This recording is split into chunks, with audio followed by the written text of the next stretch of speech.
நம்மளோட Kerala style recipe பார்க்கிற அனைவருக்கும் வணக்கம். இன்றைக்கி நாம் ரொம்பவே சுலபமாக நம்மளுடைய வீட்டிலேயே வெஜிடபிள் ஃப்ரைட் ரைஸ் எப்படி செய்யலான்னு பார்க்கலாம். வீடியோவை ஃபுல்லாக ஸ்கிப் பண்ணாமல் முழுசாக பாருங்கள்.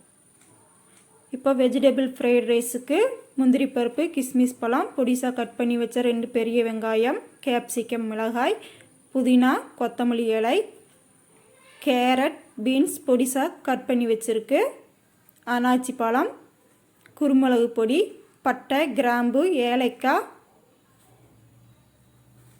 நெய் எல்லாம் ரெடியாக வச்சுருக்கு. சட்டி சூடானோன்னு நெய் விட்டுக்கலாம். நெய்யில் முந்திரி பருப்பு, கிஸ்மிஸ் பழத்தையும் ஃபஸ்ட்டாக வறுத்து எடுத்து மாற்றி வச்சுக்கலாம். அடுத்ததாக அதே நெய்யில் பட்டை, கிராம்பு, அனாச்சிப்பூ, ஏலக்காய், பிரியாணி இலை இருந்தால் கூட சேர்த்துக்கலாம், எல்லாம் சேர்த்துக்கலாம். அடுத்ததாக பொடிசாக கட் பண்ணி வச்சுருக்க கேரட், பீன்ஸு, பெரிய வெங்காயம் 2 கட் பண்ணி வச்சுருக்கு, எல்லாத்தையும் சேர்த்து நெய்யில் வதக்கிக்கலாம். தண்ணி ஊற்ற வேண்டாம், நெய்யிலேயே நல்லா வேகட்டும். 100 கிராம் கேரட்டு, 100 கிராம் பீன்ஸ், வெங்காயம், பெரிய வெங்காயம் 2 எல்லாத்தையும் சேர்த்து நல்லா வதக்கி நெய்யிலேயே வேக வச்சுக்கலாம்.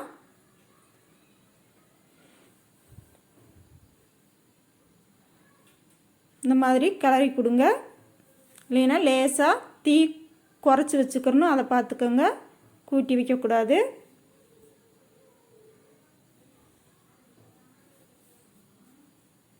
ஒரு கிலோ அரிசிக்கு இப்போ நான் சொன்ன அளவெல்லாம் கரெக்டாக இருக்கும். எல்லாம் வெந்திருக்கு. வெந்ததுக்கப்புறமா கேப்சிகம், மிளகாயை சேர்த்து வதக்கிக்கலாம். ஒரு பகுதி வதங்கினா போதும். கேப்சிகம், மிளகாய் ரொம்ப நல்லா வதக்க வேண்டிய அவசியம் இல்லை. இப்போ உப்பு சேர்த்துக்கலாம். உப்பு தேவையான அளவுக்கு சேர்த்துக்கலாம்.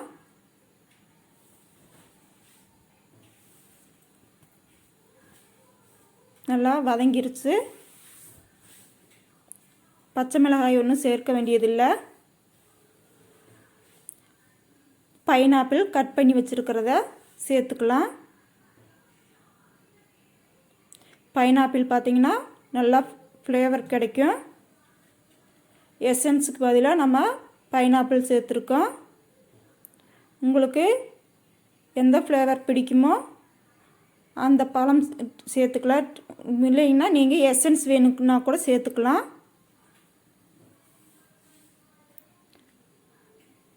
கொத்தமல்லி இலை, புதினா சேர்த்துக்கலாம் லாஸ்ட்டாக. ஃபஸ்ட்டே சேர்த்தா வாசம் இருக்காது. நீங்கள் சின்ன சின்னதாக மாம்பழம் வேணும்னா கூட சேர்த்துக்கலாம். அப்படி இல்லைன்னா ஸ்ட்ராபெரி இருந்தால் கூட சேர்த்துக்கலாம். எல்லாம் வதங்கிடுச்சு, நல்லா வெந்துருச்சு. நம்ம பாஸ்மதி ரைஸ் சேர்த்துக்கலாம். சாப்பாடு ஏற்கனவே நான் தயார் பண்ணி வச்சுருந்தேன். எல்லாருக்கும் தெரியும் சாப்பாடு எப்படி தயார் பண்ணுறதுன்னு, அதனால் நான் அதை காமிக்கலை. பாருங்கள் எல்லாம் உதிரி உதிரியாக எவ்வளோ அழகாக இருக்குன்னு. காரத்துக்காக நம்ம 2 ஸ்பூன் அளவுக்கு குருமிளகு பொடி எடுத்திருக்கோம். மிளகாய் ஒன்றும் சேர்க்கலை, மிளகாய் பொடி ஒன்றும் சேர்க்கலை. பாருங்கள் சாதம் எவ்வளோ உதிரி உதிரியாக இருக்குதுன்னு. இந்த மாதிரி பக்கத்துலேயே இருந்து பக்குவமாக வடித்து எடுத்துக்கிறணும். நாம் சாதாரணமாக சாப்பாட்டுக்கு தண்ணி உல வைப்போம், அதை விட கொஞ்சம் அதிகமாகவே வச்சு நல்லா வடித்து எடுத்துக்கிறணும்.